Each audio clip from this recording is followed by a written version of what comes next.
of what happened, basically, because I've been living in Italy for the past 30 years. And way back in the 1980s, Beppe was starting out as a journalist, not with the Corriere della Sera, but with Il Giornale. Not the Berlusconi Giornale, that was why he left, but Indro Montanelli's Giornale, which I bought regularly, mainly because I loved the way Indro Montanelli wrote Italian, a brilliant stylist. And then halfway through the 80s, I think Beppe moved to London.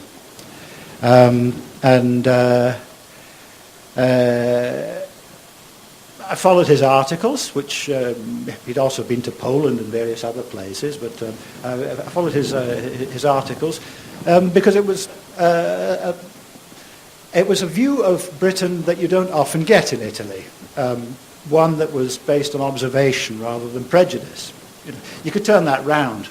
As well, because when you get an English language writer writing about Italy, you have to scrape through quite a lot of prejudice as well before you get at the facts.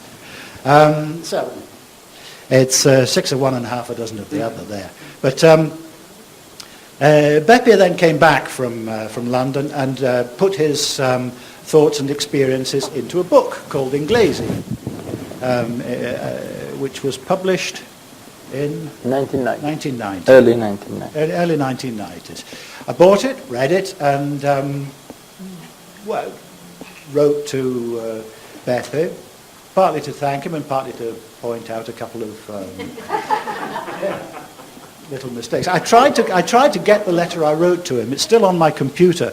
Unfortunately, it was written in a, I think it was Word 1 or something like that. It was, but apparently, I've checked up with the Microsoft site. Apparently, to read the letter, I would now have to change the registry values in the computer,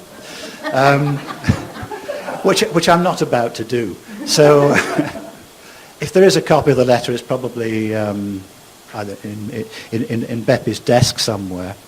So, I wrote the letter. And back came a thank you letter, and that was about it.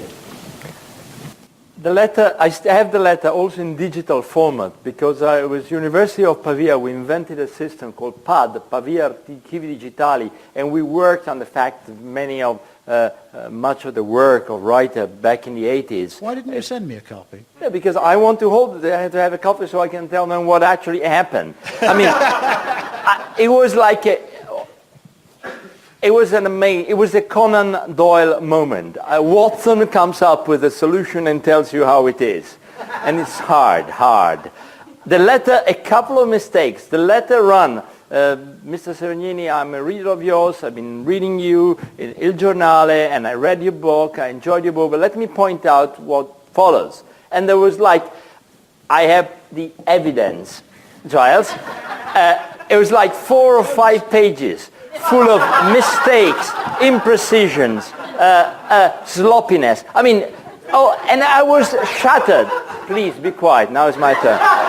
And I was absolutely shattered. And say, oh my God, this person seems to know what he's talking about. He was born in Scotland, and now he's coming from Southport, Northern England. He really knows. And then in the end I said, apart from these few remarks, I have to say that this is by far the best book on Britain that I read, maybe the only book that really gives the flavor. So congratulations. And I was shocked. I picked up the phone and I said, where's Watson? How many Watson, Grazia, in Udine? Where's Grazia? How many Watson in Udine? Not many. So I did, Mr. Watson, I'm honored and surprised. And then what happened is the book was successful almost immediately. It was my very first book. I was 32, and I'd been covering Eastern Europe and the end of communism. I was in Eastern Europe, and so it was completely out of touch with reality having a book on the sort of Britain that never changes. But in fact, it was a very good idea because people were fed up of reading in a book what they already read in the papers and heard on TV. So it was and it was fun, and Britain and Italy are basically attracted to each other for a reason that Grazia and Giles can explain. the book went well, and immediately was reprinted. And the publisher asked me, Beppe, do you want to make some corrections while we're doing the reprinting? Here we are. So I literally faxed them the letter of this mysterious Giles Watson from Udine, and everything went straight into the second edition, which in fact was then perfect because everything was there. Thank you, please. He over-dramatizes. Yes, the book actually was translated into English by somebody else. But then Beppe went on to new projects, and the next one was L'inglese lezioni semiserie, an attempt to make the English language digestible to the Italian palate. Very, very difficult enterprise.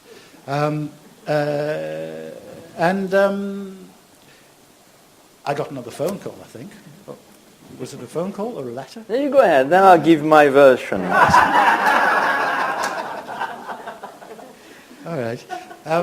If you hear anything going tonk, tonk, tonk, these are little sassolini which Beppe is getting out of his shoe.